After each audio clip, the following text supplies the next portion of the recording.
Imagine standing in that cold, rain-soaked field in northern France, late October of 1415. The air is thick with tension. The ground beneath your feet churned into a sea of mud by thousands of armored men and restless horses.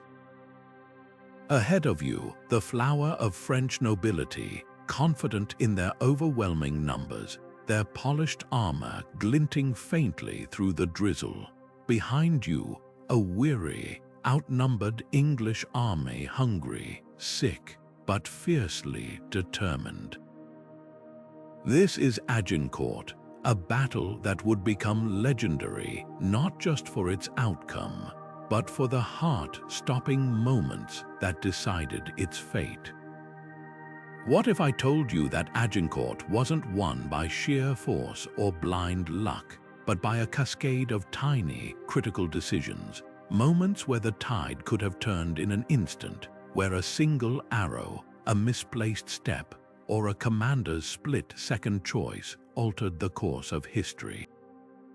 This is a story of momentum, how it shifts, how it's seized, and how 20 pivotal turns on that muddy field changed the balance of the 100 Years' War forever. From the cunning tactics of Henry V to the unpredictable chaos of medieval combat, each twist reveals the fragile edge between triumph and disaster. By the time we're done, you'll see Agincourt not as a dusty relic of the past, but as a living, breathing drama where every second mattered. This isn't just a tale of kings and battles. It's a lesson in how history hangs by a thread, how courage and chance intertwine, and how the echoes of those choices still resonate today. So let's step onto that field together and uncover the 20 moments that made Agincourt one of the most astonishing victories and turning points the world has ever seen. The English army had been marching for weeks, their strength sapped by dysentery, hunger, and the relentless autumn rains. Henry V knew his men were on the brink, low on supplies, outnumbered nearly 5-1, and trapped deep in enemy territory. Their only hope was to reach the safety of Calais, but the French had other plans. A massive force of knights and men-at-arms, the pride of France's nobility, had moved to cut them off, confident that sheer numbers would crush the invaders. Then came the rain, not just a drizzle, but a torrential downpour that turned the fields of Agincourt into a quagmire. What seemed like misfortune at first would become one of the English army's greatest advantages. The French, clad in heavy plate armor, expected to ride down their enemies with the full weight of their cavalry, but the sodden ground swallowed their horses' hooves, slowing their charge to a crawl. Meanwhile, the English archers, lightly armored, quick on their feet, could maneuver freely, their longbows poised to unleash havoc. And then there was the battlefield itself, a narrow strip of land flanked by dense woods, funneling the French into a tight killing zone. Henry didn't choose this ground by accident. He used it like a master tactician, turning the landscape itself into a weapon.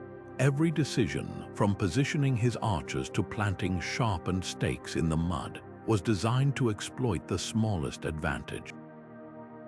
The French, for all their numbers and might, were walking into a trap they didn't even see coming.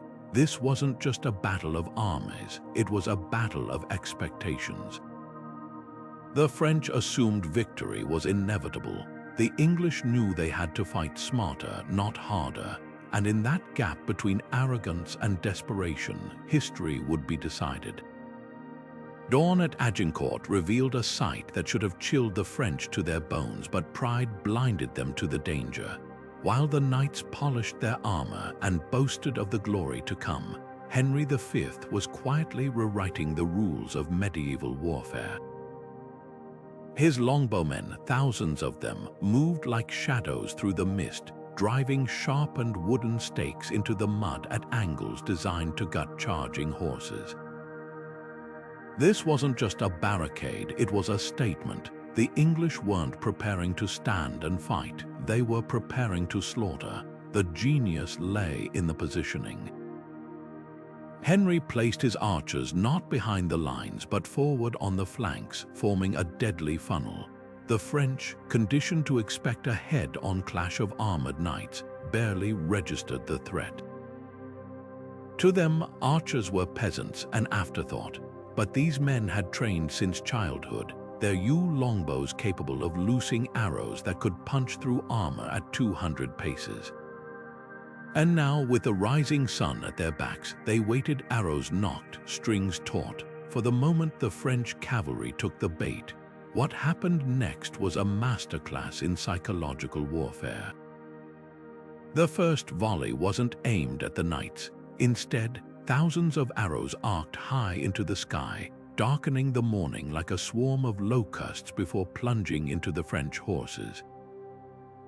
The effect was instant chaos. Wounded animals reared, throwing riders into the mud. Others panicked, trampling their own men in a desperate scramble to retreat. The French charge, meant to shatter the English lines, collapsed before it even began, and still the arrows kept coming, each volley timed to perfection, each one tightening the noose. Henry's gambit had worked. By forcing the French to advance through that narrow killing zone, he'd turned their greatest strength, their numbers, into a fatal weakness. Packed shoulder to shoulder, the knights became a wall of flesh for the archers to batter. The mud, already churned by rain and hooves, became a glue trap, slowing the advance to a crawl.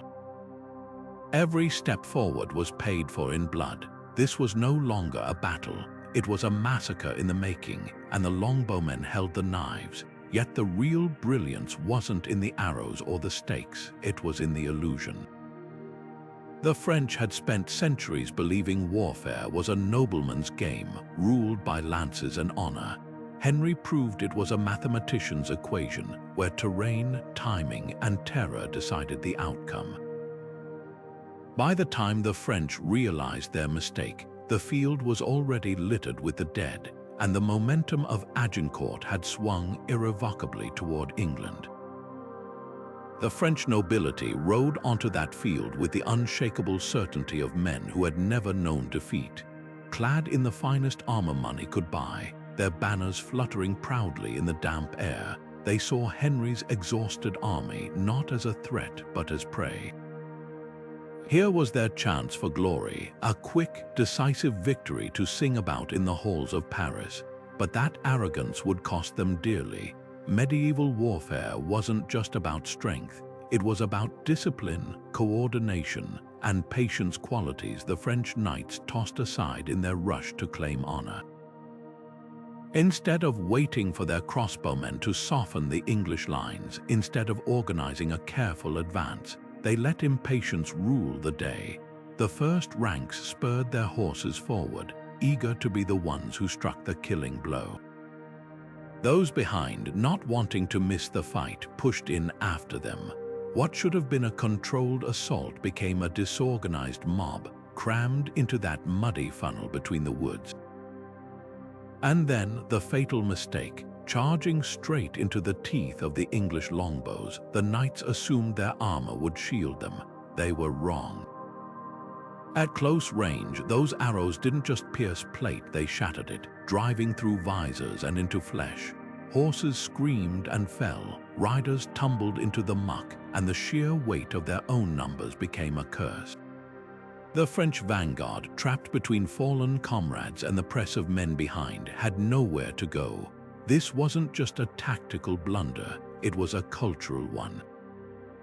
The French nobility had spent generations believing battles were won by individual valor, by the weight of a knight's sword arm. Henry knew better. His army fought as one machine, each piece perfectly placed. While the French knights struggled in the mud, cursing and shoving, the English archers calmly reloaded, adjusted their aim, and fired again. The chaos only deepened when the second wave of French infantry arrived. Instead of regrouping, they waded straight into the same slaughter, their heavy armor dragging them down into the deepening mire. the field became a nightmare of tangled bodies, men drowning in the mud under the weight of their own pride. Every minute, the French lost more than soldiers, they lost control, and with it, the battle slipped further from their grasp. By the time the third wave hesitated, it was too late. The momentum had shifted, not because the English were stronger, but because the French had thrown away every advantage they had. Their overconfidence wasn't just a mistake, it was the spark that lit the fire of their own defeat. The recent rains had done more than dampen spirits. They transformed the very earth beneath the knights' feet into a treacherous trap. What should have been a hard-packed field ripe for a thunderous cavalry charge became a sucking, clawing nightmare. Every step forward dragged at the French knights like invisible hands clutching their ankles, their heavy plate armor designed to turn aside blades, now acting as an anchor pulling them deeper into the mire. The faster they tried to move, the more the mud resisted, until their proud advance slowed to the pace of a funeral march. This wasn't just wet ground, it was a battlefield reshaped by nature itself. The English, positioned on slightly firmer terrain, watched as their enemies struggled like insects in amber. For the longbowmen, this was a gift beyond measure. Where a typical cavalry charge might cover the distance between armies in heartbeats, the French advance stretched into agonizing minutes. Each second was another opportunity to draw, aim, and lose. The arrows flew not in sporadic bursts, but in relentless, rhythmic waves, each volley finding its mark in the crawling mass of knights. The mud also robbed the French of their greatest weapon, momentum. A knight's charge wasn't just about speed, it was about psychological terror, the earth-shaking rumble of hooves, the sheer force of a wall of steel and muscle crashing into enemy lines. But here, there was no thunder, only the sickening squelch of hooves sinking deeper with every labored stride. Horses, bred for war and trained to endure the chaos of battle, began to panic as their legs bogged down. Riders shouted, spurs dug in vain, and the vaunted French cavalry dissolved into a disorganized tangle of flailing limbs and mud-splattered banners. Yet the true horror lay in what the mud concealed. Beneath the churned surface, hidden roots and uneven ground turned every step into a gamble. Knights who stumbled didn't just fall, they plunged into the grasping filth, their armor making it nearly impossible to rise. Some drowned in puddles barely deep enough to cover a man's boots, their heavy helmets filling with muck as they gasped for air. Others were trampled by their own comrades, the press of bodies leaving no room for mercy. Henry V had gambled on the weather, and the weather had repaid him in blood. The French, so confident in their superiority, had never considered the ground beneath them as anything but a stage for their triumph. But in war, the land is never neutral, it favors those who listen to its whispers. That day, the mud spoke louder than any battle cry, and its message was simple. Even the mightiest army is at the mercy of the earth it walks upon. The sky over Agincourt turned black not with storm clouds but with death itself. Thousands of English arrows, loosed in perfect unison, arched high into the morning air before plummeting downward with terrible precision. This wasn't sporadic firing, it was a symphony of destruction. Each volley timed to land just as the previous one found its mark. The French knights, trained to face swords and lances, had no defense against this hailstorm of wood and iron. The psychological impact was immediate. Armor that had once felt impenetrable now rang like a blacksmith's anvil with each arrow strike. Some punched clean through visors, others found gaps at joints and necks. Horses, far less protected than their riders, screamed and reared, throwing knights into the mud where they floundered like overturned turtles. The French advance, meant to be a crushing wave, dissolved into chaos as men instinctively raised arms to shield faces, broke formation to dodge, or simply froze in disbelief. But the real genius lay in the rhythm.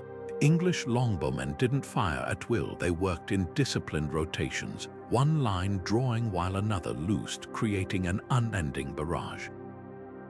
The sheer volume meant arrows weren't just killing, they were smothering. A knight might block one shaft, only for 3 more to thud into his shield before he could recover. The constant impacts turned shields into splintered wreckage, armor into sieves, and nerves into frayed threads.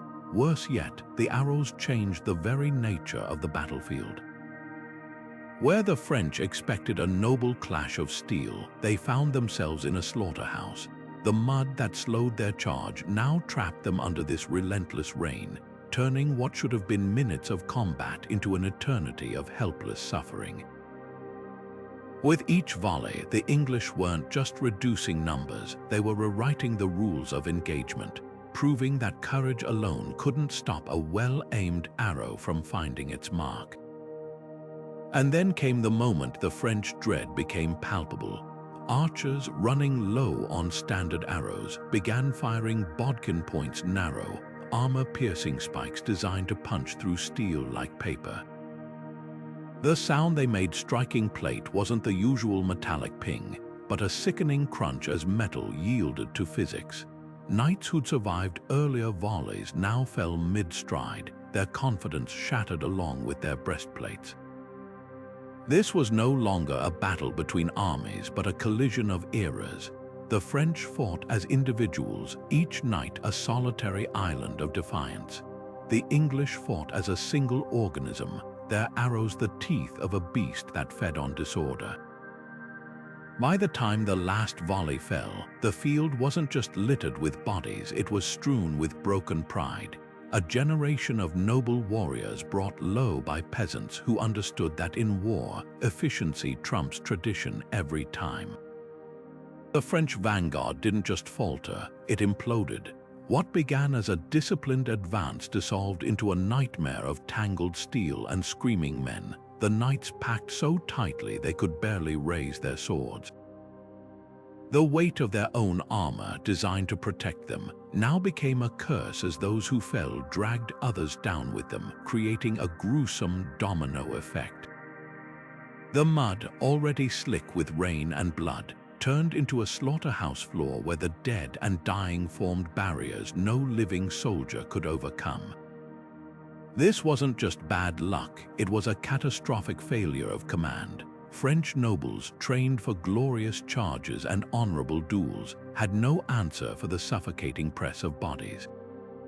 No orders came to spread out, no trumpets sounded to regroup. Instead, the rear ranks, oblivious to the disaster unfolding ahead, kept pushing forward, adding to the crush. Knights who minutes before had boasted of their valor now gasped for air, their visors clogged with mud, their voices lost in the cacophony of panic. Henry V, watching from the English lines, recognized the moment for what it was, not just an opportunity, but a gift. With a single command, he unleashed his men at arms. Unlike the French, they moved with purpose, their lighter armor allowing them to pick through the chaos like wolves among wounded prey.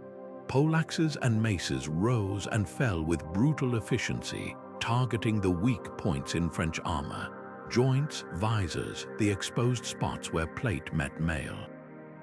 The knights, trapped and exhausted, could barely lift their arms to defend themselves. The real horror wasn't just the killing, it was the helplessness. French chroniclers would later describe the scene as a butcher's yard, where the flower of their nobility was cut down not in combat, but in a grotesque traffic jam of steel and flesh. Some drowned face down in puddles, others were crushed under the weight of their own comrades. A few, in desperation, tried to surrender, but in the frenzy, their pleas went unheard. What sealed the vanguard's fate wasn't English strength, but French rigidity. Medieval warfare rewarded adaptability, and in that moment, the French high command proved utterly incapable of it. Their pride had blinded them to the reality on the ground that no amount of individual bravery could overcome a tactical disaster of their own making. By the time the survivors tried to retreat, the path was blocked by the advancing second wave, compounding the disaster. The vanguard didn't just collapse, it became a warning written in blood. In war, the wrong kind of momentum can be as deadly as any weapon. Henry V stood at the precipice of a decision no commander ever wants to face. His defensive line had held barely against the French onslaught, but holding ground wasn't enough. The French, despite their staggering losses, still outnumbered his exhausted troops. To wait was to risk being overwhelmed by sheer weight of numbers.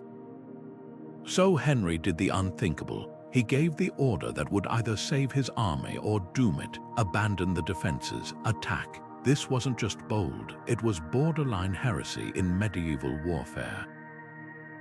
Defending high ground with stakes and archers was textbook strategy. Charging into a numerically superior force, madness. But Henry understood something his enemies didn't. Momentum isn't about numbers, it's about perception. The French, reeling from the arrow storm and the quagmire underfoot, expected the English to cling to their fragile safety. When Henry's men-at-arms surged forward with a guttural roar, it shattered that assumption like glass. The effect was electric. English soldiers, many of them yeomen and footmen with little armor but plenty of grit, fought with the desperation of men who knew retreat meant death. They wielded poleaxes, maces, and daggers with brutal efficiency, targeting the weak points in French armor joints, visors, anywhere steel met flesh. The French, still struggling to organize in the mud, couldn't pivot fast enough to meet this new threat. Their formations, already tangled, collapsed inward like a house of cards. What followed wasn't a battle, it was a hunting party. The English pushed not in a disciplined line but in a wave, using the terrain to flank and fragment. Knights who'd spent their lives training for honorable combat found themselves swarmed by commoners who fought dirty, hooking legs with billhooks, dragging men down into the mud to finish them with knives. The French rear ranks, still advancing blindly, only compounded the chaos, packing their own vanguard so tightly that fallen men couldn't even hit the ground. They just hung suspended in the press, trampled underfoot. Henry's gambit worked because it exploited the one weakness pride can't armor: predictability. The French expected a defensive Henry, the cautious king who'd spent years preparing for this campaign. Instead, they got a predator. By the time the French commanders realized their mistake, the English had carved a bloody corridor straight through their center, turning the battle from a siege into a rout. Momentum, that elusive force, had changed hands not by chance, but because one man dared to rewrite the rules mid-fight, and then came the moment that sealed the French fate. As their lines buckled, panic spread like wildfire. The cry went up, not to stand firm, not to rally, but to flee. Once that instinct took hold, no amount of shouted orders or heraldic banners could stop it. Men who'd vowed to fight to the death now clawed at their own comrades to escape, discarding swords, helmets, anything to lighten the load. The field, already a slaughterhouse, became a stampede. Henry's gamble hadn't just shifted the momentum, it had broken the French army's will to fight at all. This was the true art of war, not just outmaneuvering an enemy, but outthinking them. Henry didn't win because his men were stronger. He won because he saw the flicker of doubt in the French ranks and struck the moment before it became a flame. The French second line stood frozen in a moment of agonizing uncertainty. Behind them, the vanguard's collapse echoed in the screams of dying men and the thunder of English war cries. Ahead lay a nightmare, a wall of mud, arrows, and bloodied English soldiers who had just done the impossible. For the first time that day, the French hesitated. Not from cowardice, but from something far more dangerous in battle: doubt. This wasn't just a pause, it was a crack in the foundation of their entire strategy. The second line's commanders, nobles who'd spent their lives studying the choreography of war, suddenly faced a scenario no manual had prepared them for. Advance, and they'd be marching their men into the same meat grinder that had devoured the vanguard. Retreat, and they'd dishonor the very ideals of knighthood. Seconds stretched like hours as conflicting orders rippled through the ranks. Trumpets blew contradictory signals, banners wavered, and in that vacuum of leadership, momentum bled away like a wound no one could staunch. Henry V didn't just notice the hesitation, he weaponized it. With a sharp command, he hurled his reserves into the fray, not as reinforcements, but as a hammer blow to the French spine. The English, fueled by desperation and the intoxicating scent of a turning tide, fought with a fury that bordered on madness. They didn't see knights or nobles, they saw prey. Men who'd come to kill them now stumbled backward, their polished armor spattered with the mud and blood of their own vanguard. The psychological effect was devastating.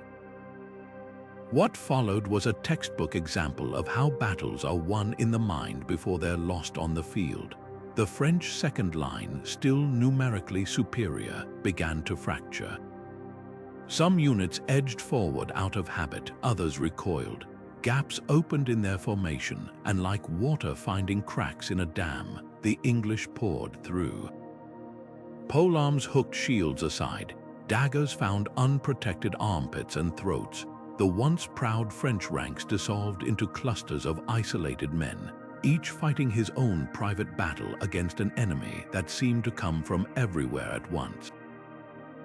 The real tragedy wasn't the hesitation itself, it was the timing. Medieval warfare moved at the speed of human decision-making, and in that critical window of indecision, the French surrendered the initiative forever. Momentum, that invisible force that decides battles, didn't just shift, it reversed. Where the English had been clinging to survival minutes before, now they were the predators, and every second of French delay fed their fury. By the time the second line's commanders finally chose to retreat, the path was already choked with bodies, and the English were closer to their rear than they were to safety. This moment reveals a brutal truth about combat. Leadership isn't about making perfect decisions, it's about making decisive ones. The French second line didn't lose because they chose wrong, they lost because they chose too late. War forgives many sins, but hesitation isn't one of them. And on the field of Agincourt, that lesson was written in the blood of men who paused when history demanded they act. Rumors travel faster than arrows on a battlefield, and in the chaos of Agincourt, a single whisper became a wildfire. Someone shouted that English reinforcements were circling behind them, a deadly pincer move that would trap the entire French army. It didn't matter whether it was true. Fear, once unleashed, doesn't ask for proof. The cry went up, "We're surrounded." And in that moment, the fragile discipline holding the French ranks together snapped like a bowstring. Knights who had spent their lives training for honorable combat now shoved past their own comrades, desperate to escape an enemy that might not even exist. The retreat began as a trickle, a few men edging backward, then breaking into a run, but panic is contagious. What started as a handful of deserters became a flood, then a stampede. Men dropped swords, ripped off helmets, anything to move faster. Horses bolted through their own lines, trampling wounded and able-bodied alike. The French rear, still untouched by English steel, dissolved into a screaming mob fighting itself to flee. This wasn't just a tactical withdrawal, it was the collapse of an entire army's will. Momentum in battle is like a spark. Once extinguished, no amount of heroism can reignite it. The French commanders screamed orders, heraldic banners waved frantically, but no one listened. The illusion of control had shattered. A knight might stand his ground, only to be swept away by the tide of bodies behind him. Even those who wanted to fight found themselves carried backward, helpless as driftwood in a storm. And then came the final, cruel twist. The English, sensing the shift, pressed forward with renewed fury. Archers who had exhausted their arrows now grabbed mallets, knives, even the very stakes they'd planted in the ground, anything to join the slaughter. The French retreat, already chaotic, became a massacre. Men drowned in the same mud that had slowed their advance. Others were cut down from behind, their backs turned in a moment of instinct they'd never lived to regret. What's chilling isn't just the scale of the panic, but how unnecessary it was. No English forces ever flanked the French rear. The rumor had been born from nothing, a shadow mistaken for a sword, a stray trumpet blast misheard as an attack signal. Yet that phantom threat did more damage than 1,000 real arrows, because in war, perception is reality. Once the French believed they'd lost, they had. Agincourt proved a timeless lesson. An army doesn't fall when its lines break, but when its spirit does. And on that day, the French spirit didn't just break, it evaporated like morning mist under the heat of terror. In the swirling madness of the French collapse, a new kind of hunt began, not for territory, but for men. English soldiers, their hands slick with mud and blood, started scanning the battlefield for a prize more valuable than gold: French nobility. The Duke of Orleans, cousin to the king himself, became the ultimate trophy when he was dragged from the wreckage of his own retinue. His capture wasn't just a symbolic blow, it was a tactical masterstroke that unraveled what little cohesion the French still had. Nobles weren't just leaders in name, they were the nervous system of a medieval army. Without them, orders didn't flow, units didn't coordinate, and morale crumbled like dry parchment.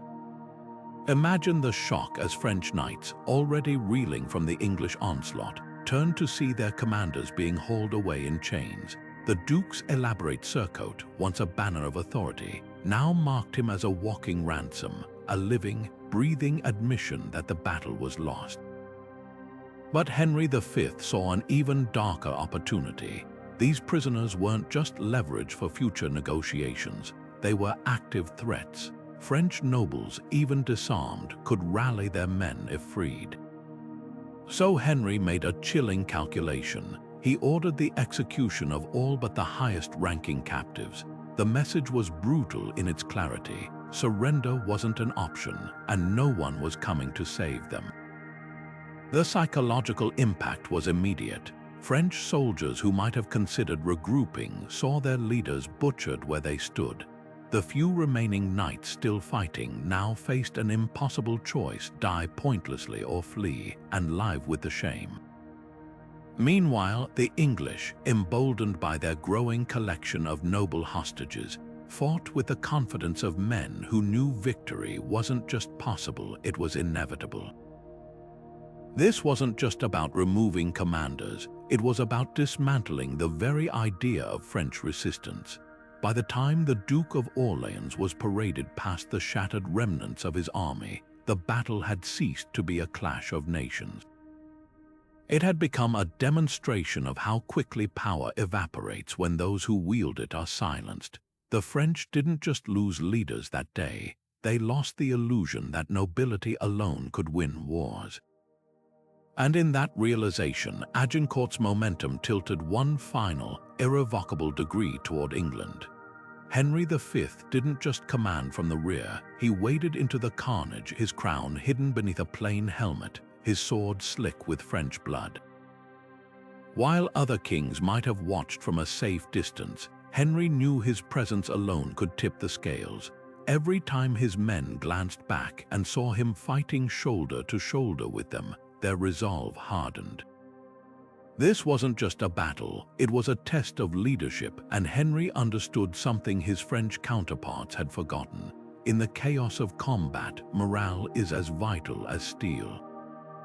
Then came the moment that would shadow his legacy. With the French army reeling but not yet broken, a cry went up. Their regrouped reserves were massing for a counterattack. Henry's exhausted troops, already stretched thin, couldn't withstand another assault, and so he made the unthinkable decision: execute the prisoners.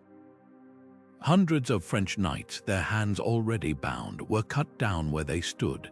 The order wasn't just brutal, it was tactical genius. Those prisoners represented a ticking bomb. If freed during the fighting, they could arm themselves with discarded weapons and attack from behind. Henry's choice wasn't about cruelty, it was about survival. By removing that threat, he eliminated the chance of his army being caught in a vise. More importantly, the act sent a chilling message to the remaining French forces: no quarter would be given. The psychological blow was devastating, yet the real lesson here isn't in the decision itself, but in the weight it carried. Leadership isn't just about making popular choices, it's about bearing the cost of necessary ones. Henry's men didn't just follow him because he wore a crown. They followed because he had the courage to make terrible choices so they wouldn't have to. When the order was given, there were no debates, no second guessing. His authority in that moment was absolute, and it steadied his army like an anchor in a storm. What's often overlooked is how this moment crystallized the difference between the two sides. The French commanders had hesitated, their ranks paralyzed by competing voices and pride. Henry acted with a clarity that bordered on ruthlessness. Where they saw complexity, he saw simple arithmetic: better to lose honor than the battle. And in that calculus, he reshaped the momentum of Agincourt one final time. A prisoner's fate remains controversial, but war rarely offers clean choices.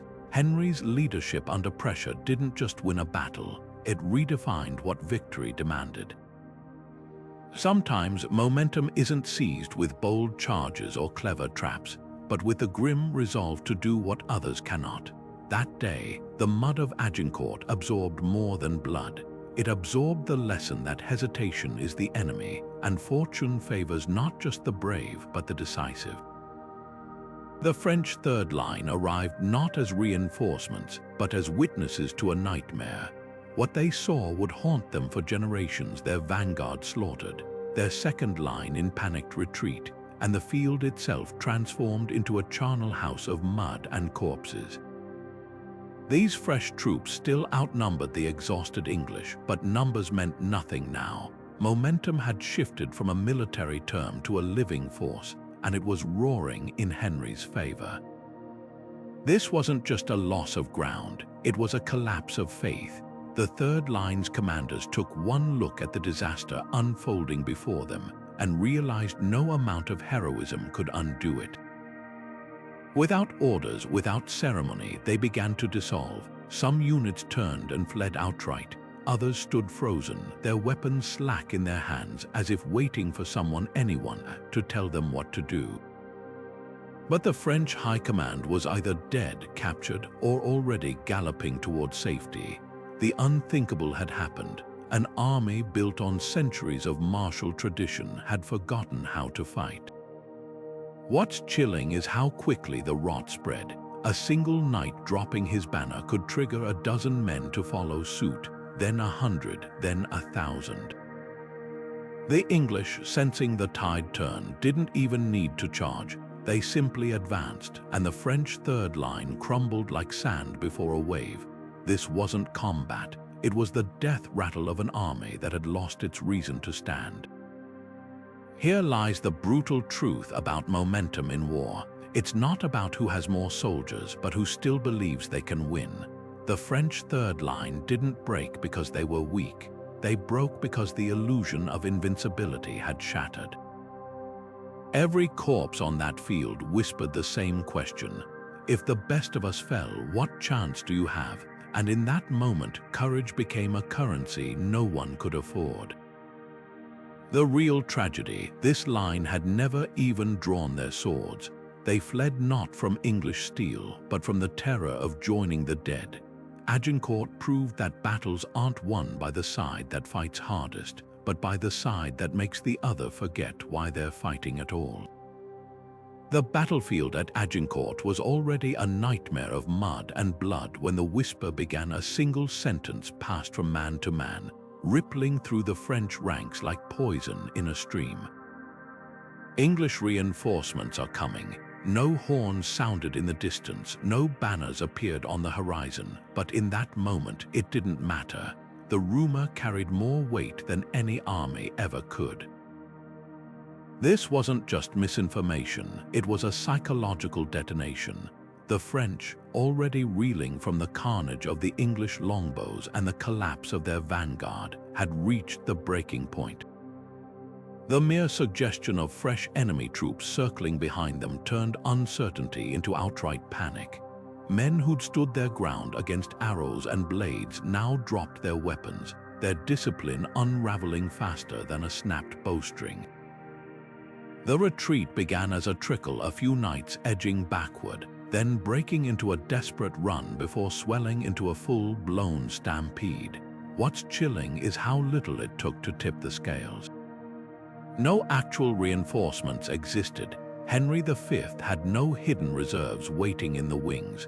The rumor likely started from something innocuous, a stray movement in the tree line, a misinterpreted shout, perhaps even a nervous soldier's overactive imagination.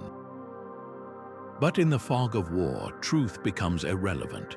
The French didn't flee from swords or arrows, they fled from an idea, a phantom threat that lived only in their collective fear. This moment reveals a brutal truth about warfare. Morale is the invisible foundation every army stands upon. Shatter it, and even the mightiest force crumbles.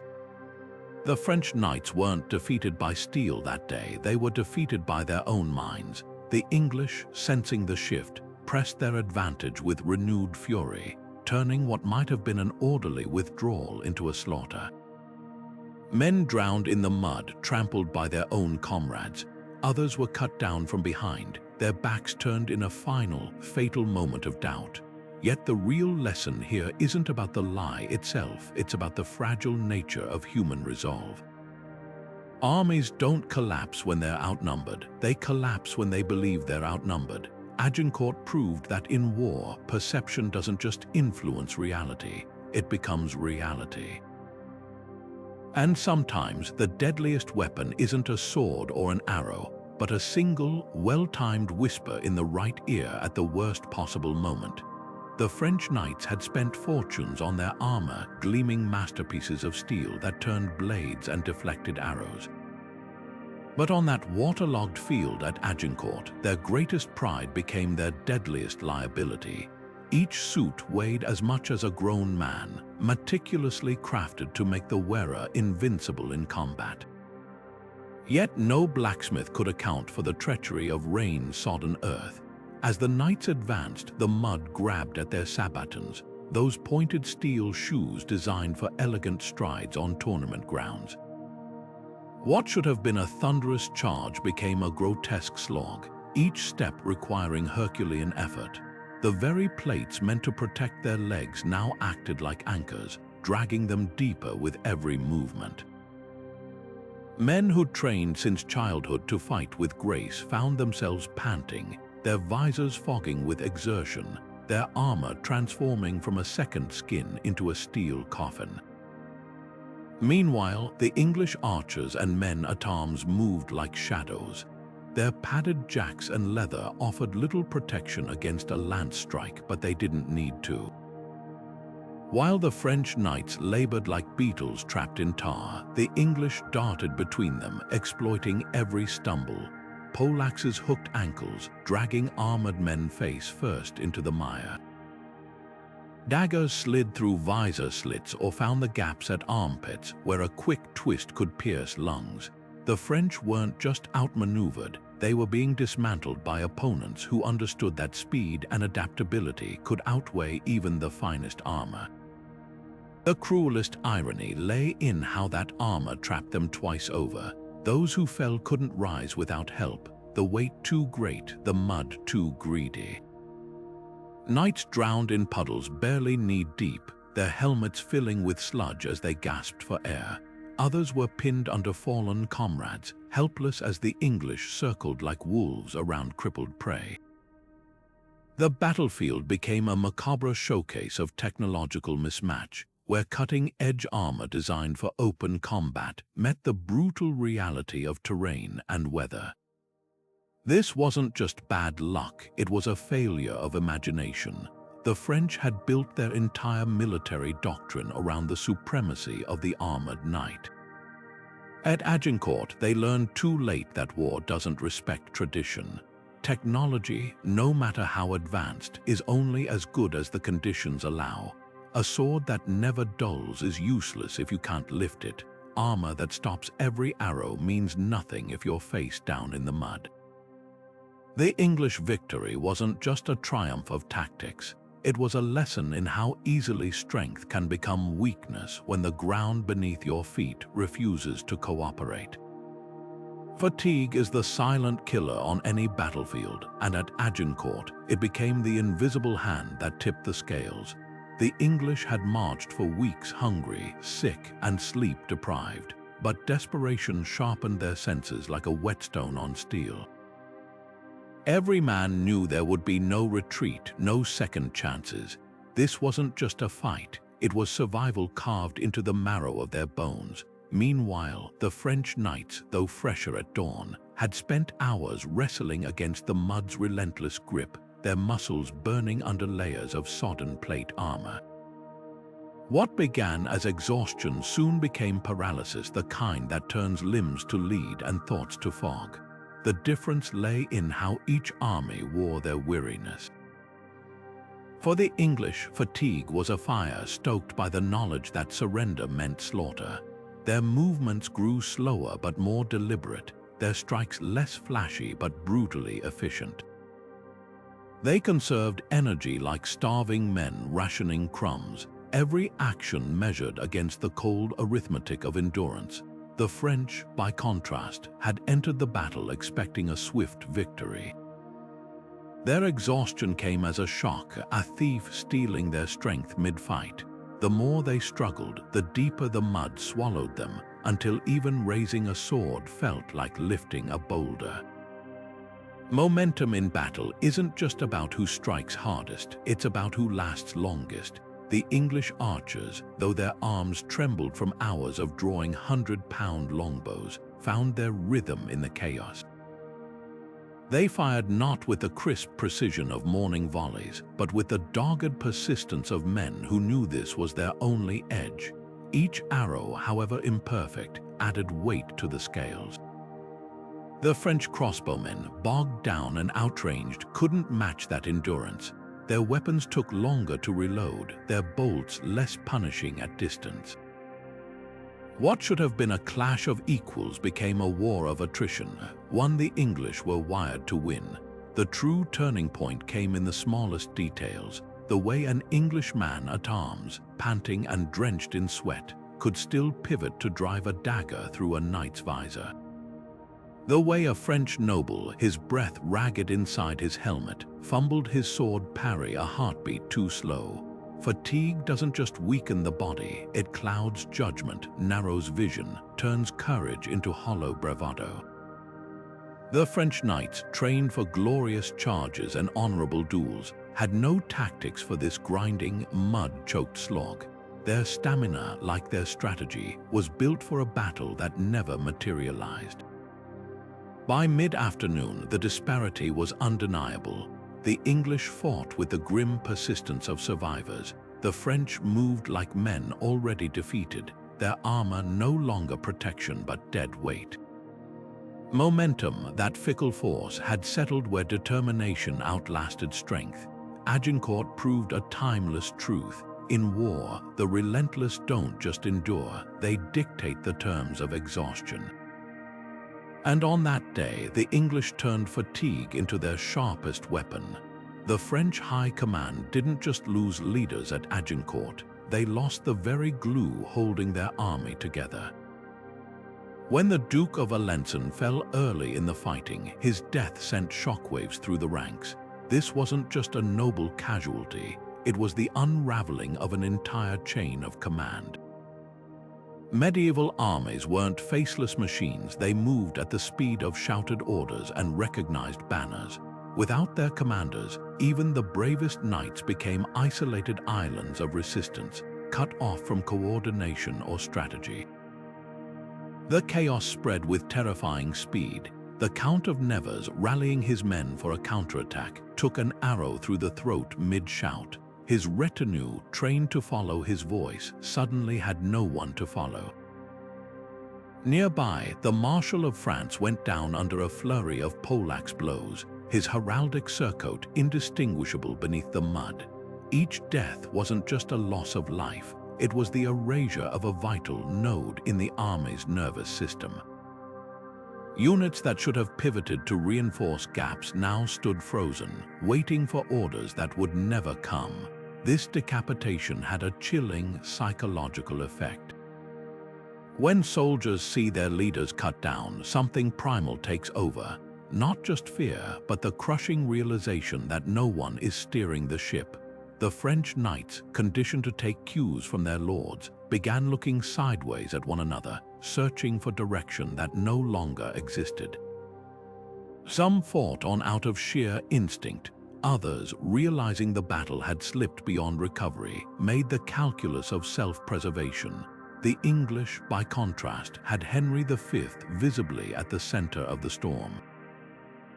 Every time his men glanced back, there he was not perched safely behind lines, but in the thick of the killing, his sword flashing. That visibility mattered more than any speech. Leadership in battle isn't about grand strategy in the moment. It's about being the fixed point your army orbits around. While the French command structure crumbled like rotten wood, Henry's presence alone kept his men anchored to purpose. What's often overlooked is how quickly an army's spirit dies with its commanders. The French didn't just lose experienced warriors, they lost the men who knew the battle plan, who could read the ebb and flow of combat, who could turn a retreat into an orderly withdrawal. Without them, courage became meaningless. A single archer's arrow might kill one knight, but the death of a commander could kill an army's will to fight. At Agincourt, that truth played out in real time, as the French ranks didn't so much break as dissolve, leaving behind a field of leaderless men and a lesson etched in blood. No army is stronger than the minds guiding it. The English longbowmen had spent hours raining death from a distance, their fingers raw from drawing 100-pound bows, their quivers growing lighter with each volley. But when the last arrows flew, these men, many of them yeomen and farmers by trade, did something no medieval army expected. They dropped their bows, drew knives and mallets, and charged into the slaughter. This wasn't just desperation, it was a calculated shift that shattered the French illusion of safety. To understand the shock of this moment, picture the medieval battlefield's unwritten rules. Archers were supposed to stay at range, skirmishing from the edges while knights decided the fight. The French nobility, already reeling from arrow storms, assumed the worst was over once the sky stopped darkening with projectiles. What they didn't anticipate was a wave of lightly armored men crashing into their flanks, wielding tools as weapons, mallets to cave in helmets, daggers to slit visor straps, billhooks to yank knights from their saddles. The archers fought not like soldiers but like butchers in a frenzy, exploiting every weakness their arrows had exposed. The chaos was absolute. French knights, trained to duel other armored warriors, found themselves swarmed by opponents who fought dirty. A man encased in plate could deflect a sword strike, but not a peasant's hammer smashing into his knee joint. The archers' mobility became their greatest asset. Where knights lumbered like bears in the mud, these men darted like wolves, striking and fading before their foes could react. They didn't need finesse, they needed havoc, and they delivered it in spades. Henry V had prepared for this. Before the battle, he'd ordered his archers to carry stakes into the field, not just as defenses, but as improvised weapons. Now those same stakes became bludgeons, their sharpened ends thrust into visor slits or used to trip charging horses. The French, conditioned to see archers as prey, suddenly found themselves outmaneuvered by hunters who'd closed the distance. The psychological toll was devastating. A knight might brave arrows with courage, but the sight of a bloodied yeoman sprinting toward him with a hatchet, that broke something deeper than morale. It broke the very myth of knightly invincibility. What made this shift so lethal wasn't just the violence, but the timing. The French were already exhausted, their formations collapsing under the weight of their own armor and the relentless English men at arms. The archers' charge didn't just add bodies to the fight, it shattered the last illusion of order. Suddenly, there were enemies everywhere, poleaxes hammering from the front, daggers flashing from the sides, screams echoing from all directions. Momentum, that fragile force, didn't just tilt, it avalanched. This was the brutal genius of Henry's strategy. He hadn't just trained archers, he'd created hybrid warriors who could pivot from ranged killers to close quarters terrors in a heartbeat. The French, wedded to rigid notions of class and combat roles, had no answer for such adaptability. By the time their commanders realized the danger, the field was already a mosaic of broken banners and dying horses, the once proud knights reduced to stumbling, bleeding targets. Agincourt proved a timeless lesson. In war, the deadliest weapon isn't the bow or the sword, it's the willingness to do what your enemy never saw coming. The French retreat began as a trickle, a handful of knights edging backward, then breaking into a desperate run, but within moments it became a flood. What should have been an orderly withdrawal collapsed into pure chaos as men discarded weapons, shields, even their helmets in a frantic bid for speed. The English, sensing victory, didn't just let them go. Henry gave the order that would etch this battle into history: pursue. This wasn't the chivalric warfare of songs and legends. The English men at arms and archers, their exhaustion forgotten in the heat of triumph, fell upon the fleeing French like wolves on wounded prey. The muddy field, already treacherous, became a death trap for those trying to flee. Knights who stumbled were pounced upon before they could rise, their armor making them slow and ungainly targets. Archers who'd spent hours shooting from a distance now closed in with knives and axes, exploiting every gap in plate metal with the precision of men who'd spent their lives hunting game. The real horror lay in the terrain itself, the woods flanking the battlefield which had funneled the French into a killing zone earlier, now blocked their escape. Men who veered off the path found themselves tangled in undergrowth, their heavy armor snagging on branches as English pursuers closed in. Others fled toward the same muddy marshes that had crippled their advance, only to sink waist-deep while their enemies picked them off with arrows or polearms. The retreat didn't just fail, it backfired spectacularly, turning into a slaughterhouse where panic replaced strategy. Henry's decision to press the attack wasn't just about bloodlust, it was cold, tactical calculus. A routed enemy could regroup, a shattered one couldn't. By harrying the French until they broke completely, he ensured this wouldn't be a temporary setback, it would be a generational defeat.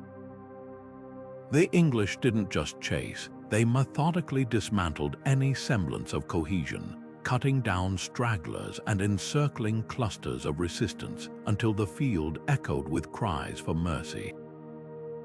Yet the most devastating blow wasn't the bodies left in the mud, it was the psychological wreckage. The French had entered this battle certain of their superiority. Now, those who survived would carry home tales of an army not just beaten but broken. Momentum, once seized, had to be ridden to its brutal conclusion. And on that day, Henry proved he understood the oldest rule of war. Victory doesn't belong to the side that fights hardest, but to the one that refuses to stop until the enemy ceases to exist as a fighting force. The field at Agincourt still reeked of blood and iron when the political shockwaves began radiating across Europe. Henry V hadn't just won a battle, he'd shattered a paradigm. For decades, the 100 Years' War had been a grinding stalemate. a series of skirmishes and truces where neither England nor France could land a decisive blow. Now, in a single muddy afternoon, the balance of power tilted violently. The French royal court, which had dismissed Henry as an upstart, suddenly faced an uncomfortable truth. Their military elite lay butchered in the dirt, and the man who'd orchestrated their ruin was marching toward Paris with the aura of invincibility clinging to him like armor. Diplomacy moves slower than arrows but cuts just as deep. Within months, the French found themselves negotiating from weakness for the first time in generations. The Treaty of Troyes, signed 5 years after Agincourt, didn't just offer favorable terms, it rewrote the rules entirely. Henry was named heir to the French throne, his marriage to Catherine of Valois symbolically stitching together two kingdoms that had spent a century at war. This wasn't mere posturing, it was the direct consequence of momentum spilling from the battlefield into the chancelleries of Europe. What's often overlooked is how Henry weaponized perception. The psychological impact of Agincourt mattered more than the body count. French towns that might have resisted now opened their gates without a fight, their garrisons paralyzed by stories of English longbows and armored knights drowning in mud. Allies who'd been lukewarm, like the Duke of Burgundy, suddenly saw advantage in aligning with the winning side. Momentum in war isn't just about territory gained. It's about the stories people tell themselves about who's destined to prevail. Yet the true masterstroke lay in Henry's restraint. He didn't squander his victory by overreaching. Instead, he leveraged it to lock in systemic advantages, trade concessions, territorial guarantees, and a dynastic claim that would echo through history. The French, scrambling to recover, found every diplomatic move constrained by the specter of Agincourt. Their negotiators weren't just bargaining with Henry, they were bargaining against the memory of that day, against the unspoken fear that any refusal might summon another such slaughter. This is where Agincourt transcends military history. Battles decide who holds the sword, but diplomacy decides who wields it next. Henry understood that the greatest victories aren't measured in corpses, but in the quiet moments afterward, when the world rearranges itself to accommodate the new reality you've created. The French learned the hard way: lose badly enough on one field, and you might spend a generation conceding at every table. Shakespeare's Henry V didn't just dramatize a battle, it rewrote history in the public imagination. The play's St. Crispin's Day speech, with its rousing call to band of brothers, transformed a muddy slaughter into a parable of English courage against impossible odds. But here's the twist: the real Henry never gave that speech. The legend of Agincourt wasn't forged on the battlefield. It was crafted in theaters and chronicles, layer by layer, until fact and fiction became inseparable. This myth-making began almost immediately. English monks, writing just years after the battle, inflated French numbers to astronomical heights. Some claimed 30,000 against England's 6,000. The truth, closer to 12,000 French against 8,000 English. But exaggeration served a purpose. The more lopsided the odds, the more divine the victory seemed.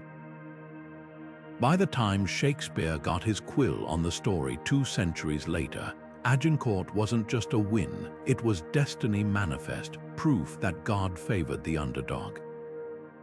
The battle's legacy grew legs in unexpected places. French chroniclers, paradoxically, helped cement its fame by dwelling on the humiliation. Their lavish descriptions of dead nobles fueled English pride. Tudor propagandists seized on Agincourt as proof of England's martial superiority, conveniently ignoring that Henry's gains were later squandered. Even the longbow, once just a tool of war, became a nationalist symbol, its yew staves mythologized as the great equalizer against continental arrogance. Modern historians haven't been kind to the fairy tale. Archaeology reveals the muddy horror of mass graves, not glorious charges. tactical analyses show Henry's victory owed as much to French blunders as English brilliance. Yet the legend persists because Agincourt stopped being about facts the moment the first minstrel sang of it. It became a mirror for England's self-image as plucky Davids, for France's cautionary tale about hubris, even for America's WW2 propaganda casting Hitler as a new French nobility to be humbled. The real Agincourt lasted a day. The imagined one never ended. Every time a sports team adopts "Band of Brothers" as their motto, every time a politician invokes against all odds triumph, they're reaching back to that rainy field. The battle's greatest victory wasn't territorial, it was colonizing our collective psyche, turning a medieval skirmish into the eternal underdog story. History remembers what it needs to, and what we needed, it seems, was Agincourt. Not as it happened, but as we wished it had. Agincourt's shadow stretched far beyond that muddy field in 1415. It became a blueprint for how wars are won and lost. Centuries later, military commanders still pored over its lessons like scholars studying scripture. Take Napoleon at Waterloo. Facing Wellington's forces, he made the same fatal mistake as the French knights, underestimating terrain. The rain-soaked ground delayed his artillery, just as the mud at Agincourt had bogged down cavalry. And just like Henry, Wellington used defensible positions to funnel his enemy into killing zones, proving some truths of warfare are timeless. Then there's D-Day. Eisenhower's planners didn't just study beaches, they obsessed over the psychological momentum of those first hours. Like Henry's archers picking off knights, Allied troops needed to crack German morale early. The airborne drops behind enemy lines. That was Agincourt's prisoner executions in reverse, creating chaos in the rear to paralyze decision-making. Even the choice of Normandy's hedgerows echoed Henry's use of woods to limit French mobility. The parallels weren't coincidence, they were deliberate, but perhaps the most enduring lesson wasn't about tactics, it was about leadership. Henry's presence in the thick of battle, sword in hand, set a template future generals would emulate. Patton's frontline bravado, Rommel's habit of leading from a tank, these weren't just personality quirks. They were calculated efforts to be the anchor their men could rally around, just as Henry had been for his exhausted army. Because wars aren't just fought with weapons, they're fought in the space between fear and resolve, and a leader's visibility can tip that balance. Even modern asymmetrical warfare carries Agincourt's DNA. The Viet Cong's use of jungle terrain to neutralize American air power. That's the longbowmen leveraging the woods all over again. Insurgents hiding among civilians force conventional armies into the same dilemma the French faced: how to fight an enemy that refuses to meet you on your terms. The details change, but the dance remains: the clever exploiting the rigid, the adaptable outmaneuvering the overconfident. What makes Agincourt unique isn't its age, but its clarity. Like a fossil preserved in amber, it captures war's essence stripped bare. Terrain decides mobility, morale outweighs numbers, and leadership isn't about giving orders, it's about sharing risk. Every great commander since has either learned these truths or relearned them in blood. The field at Agincourt may lie quiet now, but its whispers still echo wherever battles are fought, a ghostly reminder that victory favors not the strong but the wise. Agincourt's legacy isn't just a tale of medieval warfare, it's a masterclass in how history pivots on the smallest of moments. Think about it: a rainstorm, a misplaced step in the mud, a single order shouted at the right instant. Any one of these could have rewritten the outcome entirely. That's the real lesson here. Victory doesn't always go to the strongest or the most numerous. It goes to those who recognize opportunity in chaos and act without hesitation. Henry V didn't just command an army, he orchestrated a symphony of split-second decisions, each one compounding the next until the French collapse became inevitable. Now imagine applying that same lens to your own life. How often do we dismiss small choices as insignificant, only to realize later they were the turning points we never saw coming? Agincourt reminds us that momentum isn't some abstract force, it's built daily, decision by decision. The French knights learned too late that arrogance blinds you to the ground beneath your feet, while the English proved adaptability is the ultimate weapon. Whether it's a career move, a personal challenge, or even a conversation, the principle holds. The twists we dismiss as minor often matter most. This battle also strips away the myth of inevitability. For centuries, Agincourt was framed as destiny, divine favor smiling on the underdog. But dig deeper, and you'll find something far more human: preparation meeting opportunity. Henry's longbowmen didn't wake up skilled, they trained for years. The muddy field wasn't luck, it was terrain exploited with cold precision. History's so-called turning points are rarely accidents, they're the culmination of countless unseen efforts, waiting for their moment to tip the scales. So as we close this chapter, here's a question to carry forward. What's your Agincourt? Not the grand, sweeping gestures, but the quiet, decisive actions that shift your trajectory when no one's watching. If you found this dive into history's hinge moments as fascinating as we did, don't forget to hit like and subscribe, and drop a comment below. Which of these 20 turns do you think cracked the French resolve widest? Was it the archer's lethal volleys, the mud's cruel betrayal, or Henry's ruthless gamble with the prisoners? The debate is half the fun. Until next time, remember, the smallest choices often cast the longest shadows.